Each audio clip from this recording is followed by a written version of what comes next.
Action. Baahubali 2 తర్వాత రాజమౌళి ఏం cinema చేస్తాడో అని ఎదురు చూస్తున్న వాళ్ళందరికీ ఓ గుడ్ న్యూస్. అందరి ఊహాగానాలకు తెరదించుతూ మహాభారత్ మూవీని భుజానికెత్తుకుంటున్నాడు ఈ దర్శక ధీరుడు. ముంబై నుంచి అందిన రిపోర్ట్స్ ప్రకారం ఇండియన్ ఫిల్మ్ ఇండస్ట్రీలో మహామహులను దగ్గ ముగ్గురు సూపర్ స్టార్స్ ఈ సినిమాలో నటిస్తున్నారు. వాళ్లే అమీర్ ఖాన్, రజనీకాంత్, మోహన్ లాల్. రికార్డుల పరంగా చూసినా, బాక్సాఫీస్ కలెక్షన్ల పరంగా చూసినా ఈ ముగ్గురు హీరోలు వాళ్ళ భాషలో టాప్ రేంజ్ లో ఉన్నారు.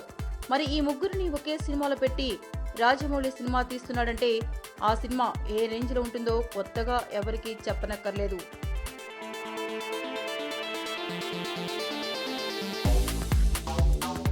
$500 కోట్ల భారీ బడ్జెట్ తో హాలీవుడ్ రేంజ్ లో తన కలల ప్రాజెక్ట్ అయిన మహాభారత్ సినిమాని తెరకెక్కించబోతున్నాడంట మన రాజమౌళి. బాహుబలి 2 పోస్ట్ ప్రొడక్షన్ పనుల్లో బిజీగా ఉన్న రాజమౌళి మరో వారం రోజుల్లో మహాభారత్ కి సంబంధించిన అనౌన్స్మెంట్ చేస్తారంట. మీకు ఈ వీడియో నచ్చితే ఒక లైక్ కొట్టండి, లేకపోతే కామెంట్ చేయండి. బట్ సబ్స్క్రైబ్ చేయడం మర్చిపోకండి.